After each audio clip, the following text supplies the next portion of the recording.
لە شاخ بووە و چەندین ساڵ دژی ڕژێمی بەعەس خەباتی کردووە. لە ڕاپەڕینەکەشدا لەگەڵ هاوڕێکانی چەکیان بەنهێنی هێناوەتە نێو شار و لە ئازادکردنی سلێمانی ڕۆڵیان هەبووە. کاوە پێنجوێنی کاندیدی ژمارەدە لە لیستی ژمارە 147 کۆمەڵی دادگەری لە بازنەی سلێمانی.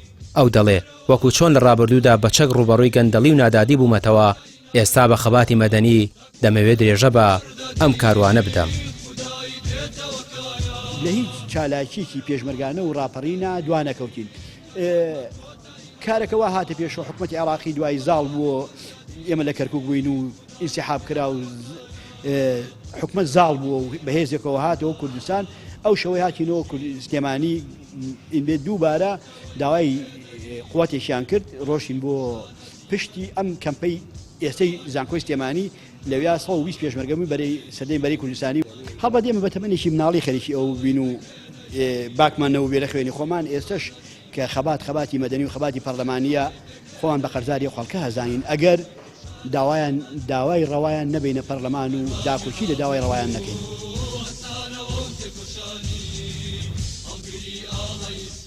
ساتق گەرمیانی پیاوێکی بە ئەزمون لە خەباتی شاخدا چەندین جار لە سەردەمی ڕژێمی بەعەزدا ژیانی ڕوبەڕووی مەترسی بۆتەوە و لە پێشەوەی ڕوبەڕووبوونەوەکاندا بووە.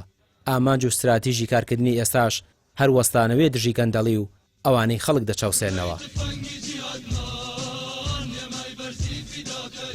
ئەمە سپاسی خواکەین الحەمدولله کە بووین لە دەرەوە بۆ دین و ژینی ئەم میلەتە بەڕاستی ئەوەی پێمان کرای بە درێغیمان نەکردووە، چی لە ڕووی ڕوبەڕووبوونەوەی دوژمن، چی لە ڕووی ئەخلاق و ڕەوشت، چی لە ڕووی ئەوەی خەڵک وشارکەینەوە کە کاکە ئەم دینە خۆی پەروەردگار بۆ ئێمەی ناردووە، بۆ خزمەتی ئەوەی ناردووە.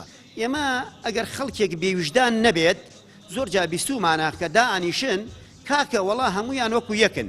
ئەخر کاکە من نەوتم دزیوە وەکو ئەو بم، ئەخر من سەرخان و ژێرخانی ئەم وڵاتەم یۆران کردو وەکو ئەو بم، ئەخر من کابراوەتی فەسادیم هێناوەتە وڵات وەکو ئەو بم. باشە من کە بە سواڵی خەڵکی ئەوەتە دەگەڕێم لەم و لەو پارە پەیدا دەکەم خەڵک بەخێوەکەین، خزمەتی خەڵکی هەژارەکەین، هەتیوەکەین، بە ئەنواعی شێوە لە خزمەتی ئەو خەڵکاین، چی لە ڕووی پەروەردەیی، چی لە ڕووی ئەخلاقی، چی لە ڕووی خزمەت. یعنی ئێمە وەکو ئیسلامیەکان خۆی پەروەردگار ملزەمی کردوین کە لە خزمەتی خەڵکا بین. ئەمەش بێویژدانیە بۆ خەڵکێک دێ منی ئیسلامی وەکو کەسێکی ئەلمانی کە ئەم وڵاتەی وێران کردووە، ئەم وڵاتەی خستۆتە ژێر قەرز و داماویەوە. کابرایە کە ئیسا ئێوێ لە پەرلەمانە مەسائیلی یاسایە بێنێت کە پێچەوانەی دینی خوا بێت، ئەوێ مەسائیلی جێندەر کە لە ناو خەڵکاوە بە موشەیە بەناو باگە کە پێوترێ نێربازی ئەوێ ئەوە پیادەکە. منیش ئەمەوێ ڕوبەڕووی ببمەوە، منیش ئەمەوێ ئەگەر ڕۆحی خۆم دانابێ نەهێڵم ئەو یاسا بۆ گەنانە لە ناو میلەتێکی موسڵمانی وەکو ئەم میلەتە پیادە بکرێ. کۆمەڵ دەڵێ ئێمە دەتوانین ئەم دۆخە خراپەی دوو حیزبی دەسەڵات دروستیان کردووە ڕای بگرین.